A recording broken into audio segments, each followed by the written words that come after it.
आपका अपना YouTube channel Bihar study वाला पे आपका स्वागत है। आज हम लोग गौतम बुद्ध जी के बौद्ध धर्म के बारे में जानेंगे, जो आपके हर एक एग्जाम से रिलेटेड है। तो चलिए हम टाइम ना देते हुए आप क्वेश्चन पे चलते हैं। चलिए नेक्स्ट क्वेश्चन पे चलते हैं। गौतम बुद्ध जी किस धर्म से संबंधित थे? तो गौतम बुद्ध आपके बौद्ध धर्म से संबंधित थे। चलिए नेक्स्ट क्वेश्चन पे चलते हैं। गौतम बुद्ध जी का जन्म कहाँ हुआ था? तो गौतम बुद्ध जी का जन्म लुम्बिनी में हुआ था, जो आपके नेपाल में है। चलिए नेक्स्ट क्वेश्चन पे चलते हैं। गौतम बुद्ध जी के पिता का क्या नाम था? तो गौतम बुद्ध के पिताजी का नाम था सुजोधन जी। चलिए नेक्स्ट क्वेश्चन पे चलते हैं। गौतम बुद्ध के माता का क्या नाम था? तो गौतम बुद्ध के माता जी का नाम था माया देवी। चलिए नेक्स्ट क्वेश्चन पे चलते हैं। गौतम बुद्ध के बचपन का क्या नाम था? तो गौतम बुद्ध के बचपन का नाम सिद्धार्थ था। चलिए नेक्स्ट क्वेश्चन पे चलते हैं। गौतम बुद्ध जी के घर त्यागने को बौद्ध धर्म में क्या कहा जाता है?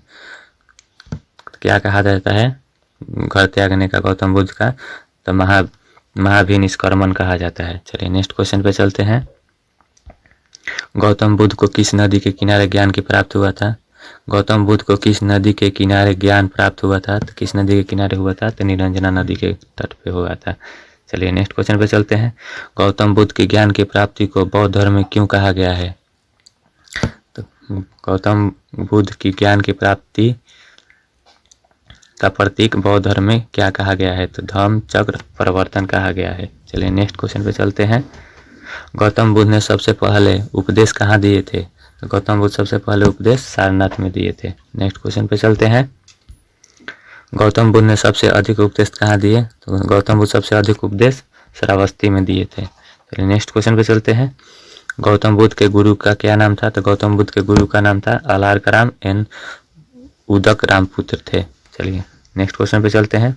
गौतम बुद्ध की मृत्यु को बौद्ध धर्म में किस नाम से जाना जाता है? तो गौतम बुद्ध के मृत्यु को बौद्ध धर्म में महापरिनिर्वाण के नाम से जाना जाता है। चलिए नेक्स्ट क्वेश्चन पे चलते हैं। गौतम बुद्ध के त्रिरत्न कौन कौन से हैं? तो गौतम बुद्ध के त्रिरत्न बुद्धम तथा संघ थे। चलिए नेक्स्ट क्वेश्चन में चलते थे।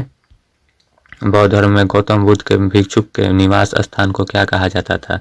भिक्षु निवास स्थान को कहा जाता था विहार। चलिए नेक्स्ट क्वेश्चन पे चलते हैं। बौद्ध धर्म में पूजा स्थल को क्या कहा जाता है? तो बौद्ध धर्म में पूजा स्थल को चैत्य कहा जाता था। चलिए नेक्स्ट क्वेश्चन पे चलते हैं। बौद्ध धर्म की पवित्र दिशा कौन सी थी? तो बौद्ध धर्म की पवित्र दिशा दक्षिण थी। चलिए नेक्स्ट क्वेश्चन पे चलते हैं। बौद्ध धर्म का प्रचार किस भाषा में किया गया था? तो बौद्ध धर्म का प्रचार पाली भाषा में किया गया था। चलिए नेक्स्ट क्वेश्चन पे चलते हैं। बौद्ध साहित्य के त्रिपिटक कौन कौन से हैं? तो बौद्ध धर्म के त्रिपिटक सूत पिटक, विनय पिटक, अभिधम पिटक, ये 3 गो थे। चलिए नेक्स्ट क्वेश्चन पे चलते हैं। आजीवक संप्रदाय की स्थापना किसने की थी? तो आजीवन संप्रदाय की स्थापना मखलीपुत्र गोसाल ने किए थे। चलिए नेक्स्ट क्वेश्चन पे चलते हैं। किस बौद्ध संगीति में बौद्ध धर्म को भागों में बांटा गया है? किस बौद्ध संगीति के में बौद्ध धर्म को 2 भागों में बांटा गया है? तो किस 2 भागों में बांटा गया है? तो चतुर्थ बौद्ध संगीति को 2 भागों में बांटा गया है। चलिए नेक्स्ट क्वेश्चन पे चलते हैं। महात्मा बुद्ध ने तृष्णा की घटना को क्या कहा था? महात्मा बुद्ध ने तृष्णा को घटना को निवारण कहा था, निर्वाण कहा था। चलिए नेक्स्ट क्वेश्चन पे चलते हैं। शून्यवाद के प्रवर्तक कौन थे? शून्यवाद के प्रवर्तक नागार्जुन थे। चलिए नेक्स्ट क्वेश्चन पे चलते हैं। विज्ञानवाद के प्रवर्तक कौन थे? तो विज्ञानवाद के प्रवर्तक मैत्रेय नाथ थे। चलिए नेक्स्ट क्वेश्चन पे चलते हैं। गौतम बुद्ध ने सबसे पहले तपस्या कहाँ की? तो गौतम बुद्ध ने सबसे पहले तपस्या उरुवेला में किए थे। चलिए नेक्स्ट क्वेश्चन पे चलते हैं। तिब्बत में बौद्ध धर्म का प्रचार करने वाले भिक्षु का नाम क्या था? तो तिब्बत जो है चीन में है, बॉर्डर है, वहाँ पे जो बौद्ध धर्म का प्रचार करने वाले थे उनका क्या नाम था? तो उनका नाम था पद्म संभव। चलिए नेक्स्ट क्वेश्चन पे चलते हैं। बौद्ध धर्म में शिक्षा का प्रधान केंद्र कहाँ था? तो बौद्ध धर्म में शिक्षा का प्रधान केंद्र नालंदा तथा विक्रमशिला विश्वविद्यालय था। चलिए नेक्स्ट क्वेश्चन पे चलते हैं। प्रथम बौद्ध संगीति कब हुई थी? प्रथम बौद्ध संगीति 483 ईसा पूर्व में हुई थी। चलिए नेक्स्ट क्वेश्चन पे चलते हैं। प्रथम बौद्ध संगीति किसके शासनकाल में हुई? तो प्रथम बौद्ध संगीति अज्ञातशत्रु के शासनकाल में हुई। चलिए नेक्स्ट क्वेश्चन पे चलते हैं। प्रथम बौद्ध संगीति की अध्यक्षता किसने की थी? तो प्रथम बौद्ध संगीति की अध्यक्षता महाकश्यप ने किए थे। चलिए नेक्स्ट क्वेश्चन पे चलते हैं। प्रथम बौद्ध संगीति कहाँ आयोजित हुई थी? तो प्रथम बौद्ध संगीति राजगृह में आयोजित हुई थी, जब अब हम लोग कहते हैं राजगृह। चलिए नेक्स्ट क्वेश्चन पे चलते हैं। द्वितीय बौद्ध संगीति कब हुई थी? तो द्वितीय बौद्ध संगीति 383 ईसा पूर्व में हुई थी। चलिए नेक्स्ट क्वेश्चन पे चलते हैं। द्वितीय बौद्ध संगीति का आयोजन किसके शासन काल में हुआ था? तो द्वितीय बौद्ध संगीति का आयोजन कालाशोक के शासन काल में हुआ था। चलिए नेक्स्ट क्वेश्चन पे चलते हैं। द्वितीय बौद्ध संगीति का आयोजन कहाँ किया गया था? तो द्वितीय बौद्ध संगीति का आयोजन वैशाली में किया गया था। चलिए नेक्स्ट क्वेश्चन पे चलते हैं। द्वितीय बौद्ध संगीति का अध्यक्षता किसने की थी? द्वितीय बौद्ध संगीति का अध्यक्षता साबाकामी ने किए थे। चलिए नेक्स्ट क्वेश्चन पे चलते हैं। तृतीय बौद्ध संगीति का आयोजन कब किया गया था? तो तृतीय बौद्ध संगीति का आयोजन 255 ईसा पूर्व में किया गया था। चलिए नेक्स्ट क्वेश्चन पे चलते हैं। तृतीय बौद्ध संगीति किसके शासनकाल में आयोजित हुई थी? तो तृतीय बौद्ध संगीति अशोक के शासनकाल में आयोजित हुई थी। चलिए नेक्स्ट क्वेश्चन पे चलते हैं। तृतीय बौद्ध संगीति का अध्यक्षता किसने की थी? तो तृतीय बौद्ध संगीति का अध्यक्षता मोगलीपुत्र ने किए थे। चलिए नेक्स्ट क्वेश्चन पे चलते हैं।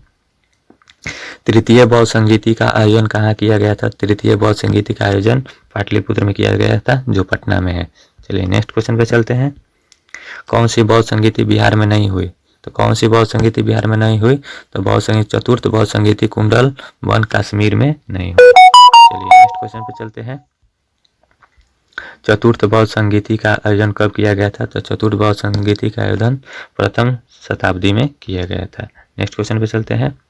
चतुर्थ बौद्ध संगीति की अध्यक्षता किसने की थी? तो चतुर्थ बौद्ध संगीति की अध्यक्षता वसुमित्र ने किए थे। चलिए नेक्स्ट क्वेश्चन पे चलते हैं। चतुर्थ बौद्ध संगीति कहाँ आयोजित की गई थी? तो चतुर्थ बौद्ध संगीति कुंडलवन कश्मीर में की गई थी। चलिए नेक्स्ट क्वेश्चन पे चलते हैं। एशिया की ज्योति लाइट ऑफ एशिया किसे कहा जाता है? एशिया की ज्योति चाहे light of Asia Gautam Buddha को कहा जाता है। चलिए नेक्स्ट क्वेश्चन पे चलते हैं। गौतम बुद्ध किस कुल से संबंधित थे? तो गौतम बुद्ध शाक्य कुल से संबंधित थे। चलिए नेक्स्ट क्वेश्चन पे चलते हैं। गौतम बुद्ध का पालन पोषण किसने किया था? तो गौतम बुद्ध के पालन पोषण उनकी मौसी प्रजापति गौतमी ने की थी। चलिए नेक्स्ट क्वेश्चन में चलते हैं। गौतम बुद्ध के पुत्र का क्या नाम था? तो गौतम बुद्ध के पुत्र का नाम राहुल था। चलिए नेक्स्ट क्वेश्चन पे चलते हैं। गौतम बुद्ध को किस दिन ज्ञान की प्राप्ति हुई थी? तो गौतम बुद्ध को वैशाख पूर्णिमा की रात में ज्ञान प्राप्ति हुई थी। चलिए नेक्स्ट क्वेश्चन पे चलते हैं। गौतम बुद्ध को किस पेड़ के नीचे ज्ञान की प्राप्ति हुई थी? तो गौतम बुद्ध को पीपल के वृक्ष के नीचे ज्ञान की प्राप्ति हुई थी। चलिए नेक्स्ट क्वेश्चन पे चलते हैं। बौद्ध धर्म का सबसे ज़्यादा प्रचार प्रसार किस राज्य में हुआ था? तो गौतम बुद्ध का सबसे ज़्यादा प्रचार प्रसार कौशल राज्य में हुआ था। चलिए नेक्स्ट क्वेश्चन पे चलते हैं। गौतम बुद्ध ने किसके आग्रह पर वैशाली में स्त्रियों के प्रवेश को अनुमति नहीं दी थी? किसके आग्रह पे? तो प्रियशिष आनंद के आग्रह पे। प्रियशिष आनंद के आग्रह पे। चलिए नेक्स्ट क्वेश्चन पे चलते हैं। आजीवक संप्रदाय की स्थापना किसने की थी? तो आजीवक संप्रदाय के स्थापना मकलीपुत्र घोषाल ने किए थे। चलिए नेक्स्ट क्वेश्चन पे चलते हैं। गौतम बुद्ध को कितने वर्ष की कठिन तपस्या के बाद ज्ञान की प्राप्ति हुई थी? तो इनको 6 वर्ष की कठिन तपस्या के बाद गौतम बुद्ध को ज्ञान की प्राप्ति हुई थी। चलिए नेक्स्ट क्वेश्चन पे चलते हैं। गौतम बुद्ध के 5 प्रिय शिष्य कौन थे? तो गौतम बुद्ध के 5 प्रिय शिष्य थे अनिरुद्ध, आनंद, सरिपुत्र, उपाली, मोदगलायन। यही 5 इनके प्रिय शिष्य थे। चलिए नेक्स्ट क्वेश्चन पे चलते हैं। बौद्ध धर्म के प्रचार में किसके विशिष्ट योगदान दिया था? तो बौद्ध धर्म के प्रचार में किसने विशिष्ट योगदान दिया था? तो अशोक, मीनांडर, कनिष्क, हर्षवर्धन ये दिए थे बौद्ध धर्म के। बुद्ध धर्म के पंचशील सिद्धांत का वर्णन किस उपनिषद में मिला था? अच्छा मिलता है तो छांदोग्य उपनिषद में मिलता है इसका वर्णन। चलिए नेक्स्ट क्वेश्चन पे चलते हैं। गौतम बुद्ध ने सबसे अंत में किसे उपदेश दिया था? तो भद्रक को उपदेश दिए थे अंतिम में। चलिए नेक्स्ट क्वेश्चन पे चलते हैं। गौतम बुद्ध जी की मृत्यु कब हुई थी? तो गौतम बुद्ध जी की मृत्यु 483 ईसा पूर्व 80 वर्ष की अवस्था में हुई थी। चलिए नेक्स्ट क्वेश्चन पे चलते हैं। कितने वर्ष की अवस्था में गौतम बुद्ध की मृत्यु हुई थी? तो कितने वर्ष की अवस्था में हुई थी? तो 80 वर्ष की अवस्था में गौतम बुद्ध की मृत्यु हुई थी। चलिए नेक्स्ट क्वेश्चन पे चलते हैं। गौतम बुद्ध की मृत्यु कहाँ पर हुई थी? तो गौतम बुद्ध की मृत्यु कुशीनगर में हुई थी। चलिए नेक्स्ट क्वेश्चन पे चलते हैं। गौतम बुद्ध की मृत्यु को बौद्ध धर्म में क्या कहा जाता है? तो गौतम बुद्ध की मृत्यु को बौद्ध धर्म में महापरिनिर्वाण कहा जाता है। चलिए नेक्स्ट क्वेश्चन पे चलते हैं। गौतम बुद्ध की मृत्यु किस कारण हुई थी? तो गौतम बुद्ध की मृत्यु रक्तातिसार के कारण हुई थी। रक्ततिसार के कारण हुई थी। चलिए नेक्स्ट क्वेश्चन पे चलते हैं। सूत पिटक को प्रारंभिक बौद्ध धर्म का क्या कहा गया है? सूत पिटक को प्रारंभिक बौद्ध धर्म का इंसाइक्लोपीडिया कहा गया है। चलिए नेक्स्ट क्वेश्चन पे चलते हैं। बुद्ध के पूर्व जन्म की कथाएं किस पिटक में वर्णित है? तो बुद्ध की पूर्व जन्म की कथाएं सूत पिटक में वर्णित है। चलिए नेक्स्ट क्वेश्चन पे चलते हैं। बौद्ध ग्रंथों में संस्कृत का प्रयोग किस पिटक से प्रारंभ होता है? तो बौद्ध ग्रंथों में संस्कृत का प्रयोग अभिधम्म पिटक में प्रारंभ होता है। चलिए नेक्स्ट क्वेश्चन पे चलते हैं। गौतम बुद्ध ने कितने वर्ष की अवस्था में गृह त्याग किया था? तो गौतम बुद्ध ने 29 वर्ष की अवस्था में गृह त्याग किए थे। चलिए नेक्स्ट क्वेश्चन पे चलते हैं। बौद्ध धर्म में कष्टों का कारण किसे बताया गया है? बौद्ध धर्म में कष्टों का कारण इच्छा को बताया गया है। चलिए नेक्स्ट क्वेश्चन पे चलते हैं। बौद्ध धर्म का परम लक्ष्य क्या था? बौद्ध धर्म का परम लक्ष्य निर्वाण था। चलिए नेक्स्ट क्वेश्चन पे चलते हैं। बौद्ध धर्म का संस्थापक किसे माना जाता है? तो बौद्ध धर्म का संस्थापक गौतम बुद्ध को माना जाता है। चलिए नेक्स्ट क्वेश्चन पे चलते हैं। महात्मा बुद्ध ने बौद्ध धर्म का सर्वप्रथम अनुयायी किसे बनाया था? महात्मा बुद्ध ने सर्वप्रथम तब से अकल्पिक को अपना अनुयायी बनाए थे। चलिए नेक्स्ट क्वेश्चन पे चलते हैं। गौतम बुद्ध जी का विवाह कितने वर्ष की अवस्था में हुई थी? तो गौतम बुद्ध की विवाह 16 वर्ष की अवस्था में यशोधरा के साथ हुई थी। चलिए नेक्स्ट क्वेश्चन पे चलते हैं। गौतम बुद्ध का विवाह किसके साथ हुआ था? तो गौतम बुद्ध का विवाह यशोधरा जी के साथ हुआ था। चलिए नेक्स्ट क्वेश्चन पे चलते हैं। गौतम बुद्ध के प्रिय घोड़ा का क्या नाम था? तो गौतम बुद्ध के प्रिय घोड़ा का नाम कंथक था। चलिए नेक्स्ट क्वेश्चन पे चलते हैं। विश्व का दूसरा सबसे बड़ा धर्म कौन सा है? तो विश्व का सबसे बड़ा दूसरा धर्म बौद्ध धर्म है। चलिए नेक्स्ट क्वेश्चन पे चलते हैं। विश्व में सबसे अधिक बौद्ध धर्म के लोग कहाँ रहते हैं? तो विश्व में सबसे अधिक बौद्ध धर्म के लोग चीन में रहते हैं। चलिए नेक्स्ट क्वेश्चन पे चलते हैं। गौतम बुद्ध के किस घटना का प्रतीक पीपल का पेड़ है? तो गौतम बुद्ध के घटना का प्रतीक ज्ञान का प्राप्ति पीपल का पेड़ है। चलिए नेक्स्ट क्वेश्चन पे चलते हैं। गौतम बुद्ध के ज्ञान का प्रतीक क्या है? तो गौतम बुद्ध का ज्ञान का प्रतीक पीपल का पेड़ था। चलिए नेक्स्ट क्वेश्चन पे चलते हैं। गौतम बुद्ध के निर्वाण का क्या प्रतीक था? गौतम बुद्ध के निर्वाण का प्रतीक बोधि वृक्ष था। चलिए नेक्स्ट क्वेश्चन पे चलते हैं। गौतम बुद्ध गृह त्याग का प्रतीक क्या था? तो गौतम बुद्ध के गृह त्याग प्रतीक था घोड़ा। चलिए नेक्स्ट क्वेश्चन पे चलते हैं। गौतम बुद्ध की मृत्यु का क्या प्रतीक था? तो गौतम बुद्ध के मृत्यु का प्रतीक है स्तूप। चलिए नेक्स्ट क्वेश्चन पे चलते हैं। गौतम बुद्ध के जन्म स्थान का संकेत किस स्तंभ में मिला है? गौतम बुद्ध के जन्म के स्थान का संकेत रामदेई स्तंभ लेख में मिलता है। चलिए नेक्स्ट क्वेश्चन पे चलते हैं।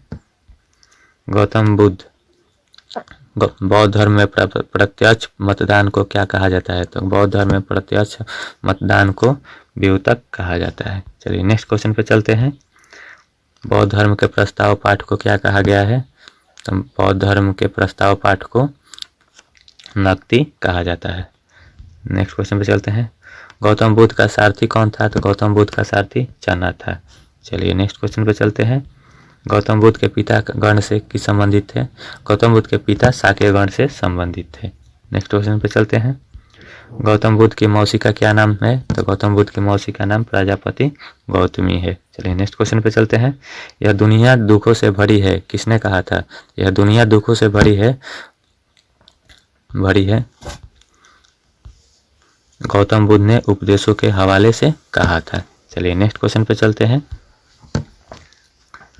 जातक प्रमुख ग्रंथ किस धर्म का है? तो जातक प्रमुख धर्म ग्रंथ बौद्ध धर्म से संबंधित है। चलिए नेक्स्ट क्वेश्चन पे चलते हैं।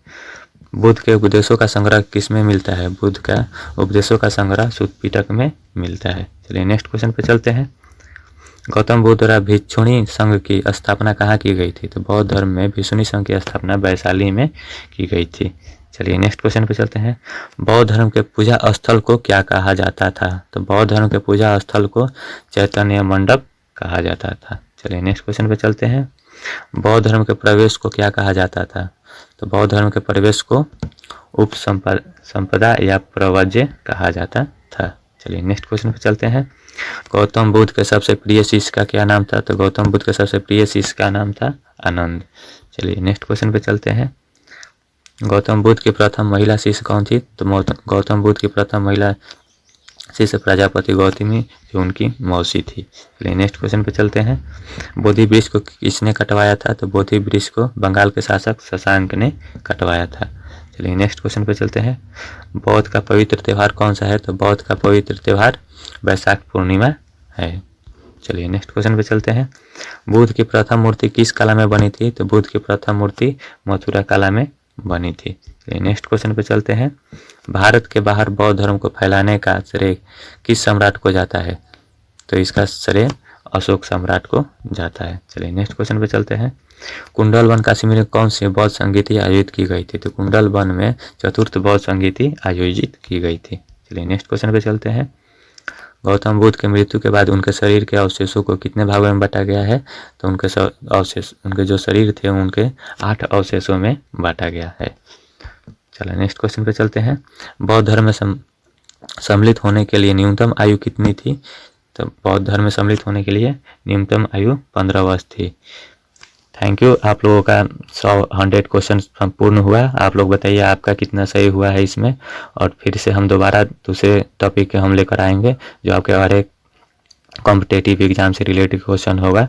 तो चलिए आज का क्लास यहीं पे समाप्त करते हैं। धन्यवाद।